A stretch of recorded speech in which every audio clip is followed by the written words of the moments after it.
So before we kind of get into like the podcast style interview and everything like with that sort of stuff, um, I already told you a little bit about why this matters to me. So there are just so many young athletes out there who, they're working as hard as they can physically, but nobody's really teaching them how to train their mind or any of like the mental aspects behind the sport. So I kind of started Project Solace as a way to fix that and bridge that gap. So I'm just going to ask you to think about this conversation as if you're talking directly to a single athlete, just one kid who you think is struggling right now, and they need one tool to hold on to and make them strong. So that being said, if you could teach only one mental performance exercise, what do you think that would be for you? What do you think the number one skill that all junior athletes should have is? A good relationship with failure. A good relationship with failure. So, what does that look like, though? Probably not what people will initially think. Um, a mentor once said to me, show me a competitor who's not afraid to fail, and I'll show you a very dangerous competitor. So That's that's pretty strong. That's profound. that's a quote from one of my mentors. And he's been in this game a very long time. And fear is what holds us back. A lot of us have confidence, but the fear doesn't let us be confident. A lot of us are wanting things, but the fear doesn't let us go after those things when it matters most. And a good relationship with failure does not mean you want to fail, because you don't. It does Of not course. mean it does not mean you're good with failure, because you're not, but it means you're willing to risk, even though you could fail. And it means you know that even when you fail, it's not an if, it's when, because most of us will fail. Only one person gets to win a tournament. Everyone else fails. So it doesn't, failure is more of a probability than winning. Even the greatest in the world, one of the reasons why we love sports, any sport, is the uncertainty because the same person is not going to win all the time. Now, there definitely are, some athletes who've become legendary in their sport, but even they lose. So failure is not an if, it's a when. So we don't want it, we don't like it, but we're willing to risk it. That's having a good relationship with failure. And when we do fail, even though it might be devastating in the moment, depending on the significance of the competition, of the tournament, the match, it might be devastating in the moment, but you do know that you're going to be okay. And I would say more often than not, it's not nearly as bad as we envision it to be, the failure. So to me, if we could get a good relationship with failure, then all the other things we're trying to do, positive self-talk, aggressive play, competitive instinct, anxiety control, motivation, focus. If we can have a good relationship with failure, then those other things are much easier to develop. So, would you say that like building that positive relationship with failure is the groundwork for all of the other concepts, or it's like the groundwork of kind of building that athlete mindset? I don't know that I would consider it to be the groundwork. I don't know that I consider it to be the foundation, but I do think it's a barrier to all the other things. Okay. And how do you go about developing that relationship with failure to see it as something that like it isn't the end of the world? Because I think it's sometimes my coaches or my parents will tell me that like this isn't the last tournament that you're going to play. Even if you don't get the outcome that you want, it's not going to be the end of the world. But then for someone like me, the athlete who's actually going through it and playing that game, I have so much, like I have such a high stake in the game that, sometimes that end of the world type mentality just like it hits me. And I'm sure that's the case for like a lot of athletes that, they don't have that positive relationship with failure yet. So how do you go about developing that? I don't believe that I've ever said to an athlete, even if the worst happens, it's not the end of the world. I believe what I've said is, if the worst happens, it's gonna suck. It's gonna be devastating in the moment. Hmm. And we're gonna cry, and then we're gonna get up. And so I think that's a more realistic approach. I think we have to give ourselves permission to be devastated, but not forever. And when you give yourself permission to cry and be upset, and you have to do it in a sportsmanship way, you have to choose the people you're going to be vulnerable with. You have to choose the moments where you're going to cry, whatever crying looks like for you. You have to do it appropriately. There's certain behaviors that a person wants to adhere to. There's integrity, there's character. But once you let yourself have that moment, we will roll up our sleeves and we will get to work. And that failure will either be informational. So everyone's heard that failure is an opportunity to learn, right? And it is. But after we cry and after we're upset. So that's the first piece. Like, yeah, it's going to be devastating and and you will go through that and you're not alone. I'll go through that with you.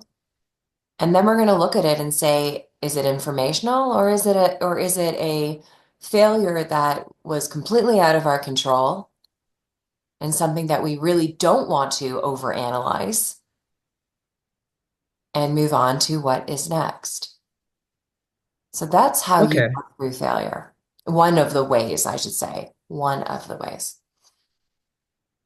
And so then why do you think that so many athletes kind of overlook this? Because um like I know a lot of the kids in the junior circuit for badminton, myself included, um like you were saying, it does sting in the moment. And that sense of failure, I don't know if I can say that it stays with you forever, because of course it doesn't. Like it is just in the moment. But um like that concept of being able to move on, how do you like why do so many people overlook the importance of that? A great question, and I want to address one thing. I do think they stay with you in memory. I mean, I know I remember my greatest failures, but I also remember them in a way that's not devastating because I've gotten over them and I've worked through them and I've recovered and I've figured out maybe even better ways. Um, so I do think they stay with you. I think one of the reasons why we're having so much trouble today is in an effort to help athletes focus on the process and not the results. We're telling athletes that the results don't matter. And that's a lie, Okay. in my opinion. I do think the results matter. I do think if I look at my life, winning and losing does matter. If I look at the life in which we've all lived, all you have to do is turn on the television. All you have to do is look outside your house, and winning and losing does matter. So I think in an effort to help young athletes um, not hold on so tightly to failures is to tell them that the results don't matter, and that's not true. And athletes know better. So it's almost like you're having this like tug of war with yourself. And my coach and my parents are telling me that the end result doesn't matter, but uh, of course it does, because just look at the experiences, look at what we focus on, look at the scoreboard, look at what the scoreboard means when I do well. It does matter. So I think we just have to get really real with ourselves. It does matter, and it's not the only thing that matters. And then I can have more of a realistic mindset around it. In addition to that, we try so hard not to feel the failure. It's not a fun experience. So an athlete doesn't want to feel that pain, and parents don't want to watch their kids feel that pain, and coaches don't want to watch their young athletes feel that pain. So we're all trying to resist that pain. And what I'm saying is go in and feel that pain so that you can get out of it. Cry Okay. so that you can then get up. It does matter, but it's not the only thing that matters. And then, Um, because it's not the only thing that matters, maybe you can risk it because you're focused on the other things that matter more. or at least as much. Okay. So it's not really like a black or white that it's only the process that matters or only the results that matter. It's like a mix of both because they're both important in their own way for the athlete. Yeah, I have a book. I wrote a book called Personal Podium, and one of the chapters in it talks about motivation. And I talk about this thing called trophy motivation. I call it trophy motivation. That's extrinsic motivation. And I talk about heart motivation. That's the intrinsic motivation. I like my trophies. I like my paycheck. I like my title. I like my praise. I like my referrals. I like my all of it. But if I'm only focusing on the trophy, I'm never actually going to realize my true potential and get my my ultimate trophy. I got to focus on the heart. That's the one, that's the thing that's going to keep me in it long term. And that heart is, yeah, autonomy, competence, relatedness, belonging, making choice, improving, growth. But it's not that the results don't matter. Again, I just said, I really want my trophies, but even as much, if not more, I want my heart motivation to shine through. And that makes it a whole lot easier for me to have a good relationship with failure because I maintain my heart and I can cry over the failures, but not forever. I get up and carry on because of my heart. I've been, time and time again, I've been going on interviews with these sports psychologists, and I asked them for that one piece of practical advice that, I can tell to a junior athlete today, and tomorrow they wake up as completely changed mental athlete. And I'm just starting to realize, especially after talking to you and what you've had to say so far, that it just doesn't work like that. It's always going to be a journey, and kind of going from an athlete who's not confident to an athlete who, has their own sense of self, has their identity rooted healthily in what they do. Like it takes time. You can't wake up tomorrow and be a changed person. So, I think I really have to think about my questioning a little bit more and change that core question. Well, you asked me that question and I gave you my best answer, but yeah, it's not as simple as a specific tool. There certainly are tools. I mean, I have athletes that I have a 3 month program. So any athlete who comes to work with me, they're going to work with me for 3 months. That's the commitment that I ask them, and that's the commitment that I give them. But often they'll come to me because they have a big competition tomorrow or the next week. So I do offer them a tool in the moment. But your question was if you had to choose one. And Yeah. that's when I say a tool is not the one thing. It might be a quick fix for an immediate competition that you're about to, go into. So there are those tools, but to me, is it the most important thing? No. And I just feel like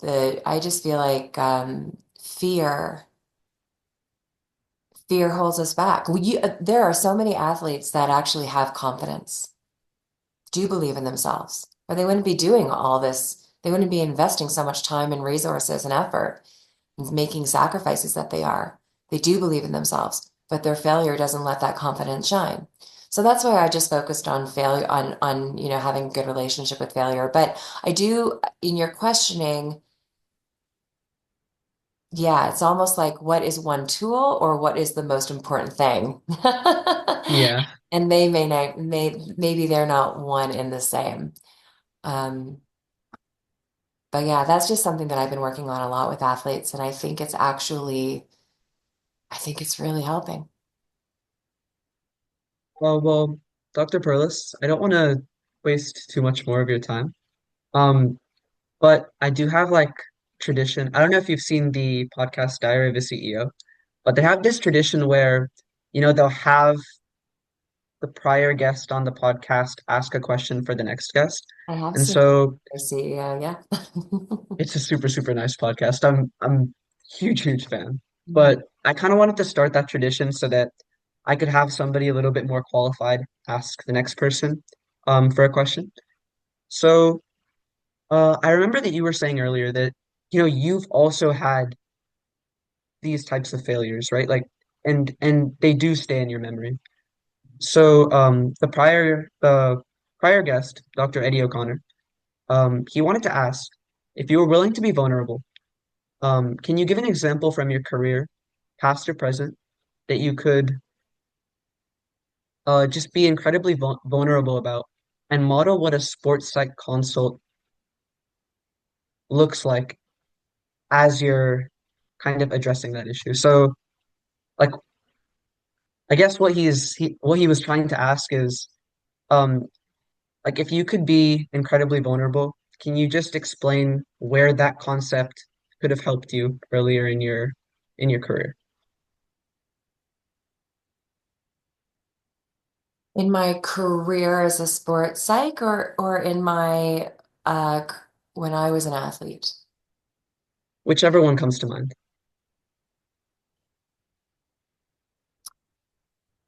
I remember when I was getting my PhD, 2 years into a 4-year degree, my advisor asked to meet with me and very clearly told me that I might want to look for a different program because I was not a good match for theirs. I almost got kicked out of my PhD program. So it wasn't a complete failure, but I remember, because I'll tell you how I moved around it. It wasn't a complete failure as it turned out. I was able to recover, but in the moment, it was devastating.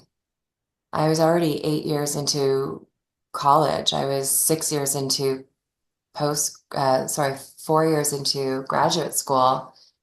I had big dreams for myself as a doctor of sports psychology, and here I was being told that I wasn't making the cut. And it wasn't because of my grades. It was just because what I wanted to do wasn't in alignment with what the program's initiatives were. There, and like most academic programs, research is a big part, and I wasn't doing enough research. I was doing more practical work for myself because I wanted to be a applied sports psychology consultant. I wanted to be a coach. And so I certainly cried. And, it's funny, even though he's not a sports psych, my father acted as mine. Now we joke because he says, I've never written a report that he hasn't read and edited before I submitted it. So he says that while I was getting my degree, he too was getting his degree in sports psych, even though it wasn't his career. But he told me to, he taught me, I don't think he told me in these sense, but one thing I learned that I think all athletes need to learn, which is one of the main things I teach now athletes. So it's not his words, it's my words that I've come up with, but I think it's a lesson that he taught me. So what does this moment need from me right now? And any athlete in any sport, it isn't about focusing on the results at that moment. I had to figure my stuff out. I had to figure out what I was going to do. It wasn't on the academic institution. It wasn't on my advisor. There was a program. I wasn't matching. I wasn't fitting the bill. I wasn't doing what was asked of and required of me. And so for me, I needed to figure that out. And that is the process, not the outcome. And through the question of what does this moment need from me, I was able to show up better. I was able to communicate. I was able to negotiate. I was able to understand where my advisor was coming from and appreciate that. And then instead of being against her, I was with her and we became a team and we figured out a way to make it all work where you give a little, you get a little type of thing, right? And so the lesson there for me, the failure was, for me, that was a huge, almost like a threat of failure. And I took that threat of failure very seriously. And that happens in sports all the time. Coaches will call in athletes and say, hey, listen, like you're not meeting our criteria. You're not living up to the high standards that we set. You're not in alignment with our goals. You're not meshing with the team. I mean, all the time there's this threat of failure. And sometimes that's all you need. You don't actually need the failure. And so I Yeah. took that threat and I asked myself, what does this moment need from me? And then I got to work. I rolled up my sleeves and I got to work. And I think that's a really valuable lesson that I learned and that I would love to pass on. And I think it's something that's you're doing very well and that is needed, like for not just athletes, but people in general. It's like a really important skill, and I'm super glad that your dad was able to, or just the entire experience was able to teach you something like this, and that now you're passing it on to people who I think also need to learn the skill. Thank you. Thank you so much, Dr. Perlis. I just have one final question for you. Um, if people who are watching would like to connect with your work, or maybe join that program that you were talking about earlier, where can they do so? Where can they find you? Yeah, the best way to find me is my website, Dr. just Dr. HaleyPerlis.com. But I'm on Instagram, YouTube, LinkedIn. But the best way to find my book, my master classes that are, I purposely make inexpensive, my coaching program, which is obviously more expensive, all of those resources and programs are right at my website, drhaleyperlis.com. Thank you so much. Thank you.